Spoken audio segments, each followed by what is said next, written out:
Hey everybody, welcome to the Pudge Productions Patreon channel. This is our very first video. I can't believe it. So today we're going to be throwing a regular serving bowl. This is meant for one person, about, I'd say, dinner bowl. So what I'm doing first is just cleaning up. I have some pre-wedged clay and I just get ready and I start going. First things first, secure your clay onto the bat. You don't want that sucker flying around. Second, we cone up. Make sure our clay is moist and cone down. Shape that clay properly. You want it to look like a mountain almost. And then we apply pressure, come evenly back up.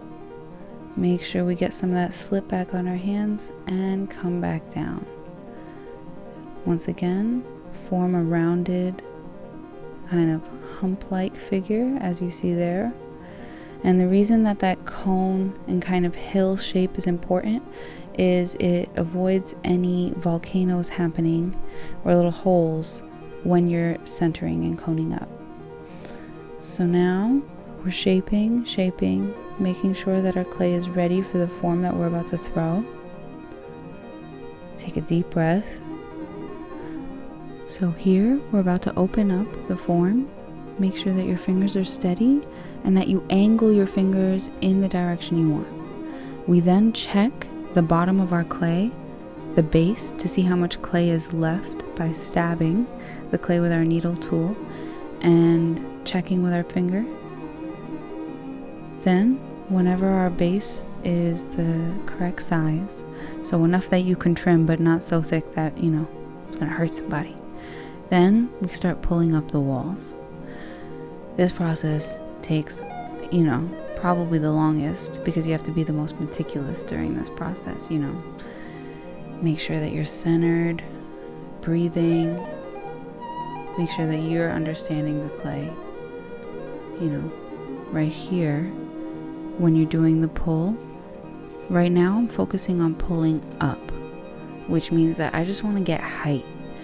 And height is harder to get than width when you're working with a bowl, so I tend to do that first. And when you see that indentation in the base, that's when you know I'm applying more pressure from the outside. And so that just helps bring the clay up. That's what helps give me that height. Now you kind of start to see I'm forming and shaping. It's getting a little thin if I'm honest. And it's been a while since I've been on the wheel at this point, so it's about to get a little wonky, but that's okay. Wonky pots are fun pots. Truly, I just rushed it a little bit, but that's another important note. Make sure that you take your time, and the thinner your pot gets, make sure you go a little bit slower with the pace of the wheel. And if you notice, the whole time during this video, I've just been taking my time going from every step of the process. And it may not look like it, but this video was originally about 11 minutes long, cut down to just under 5. So gives you an idea of this is more than double my real speed. So imagine how much time it really takes. But it's important. It's important to take time for yourself and to take time for the process. So thank yourself for doing that.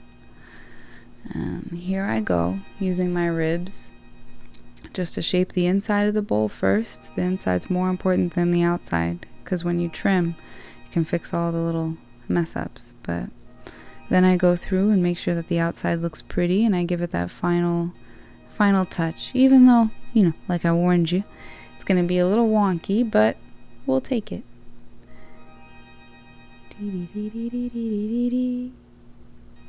Thank you guys so much for tuning in, and I hope you come back for the next episode.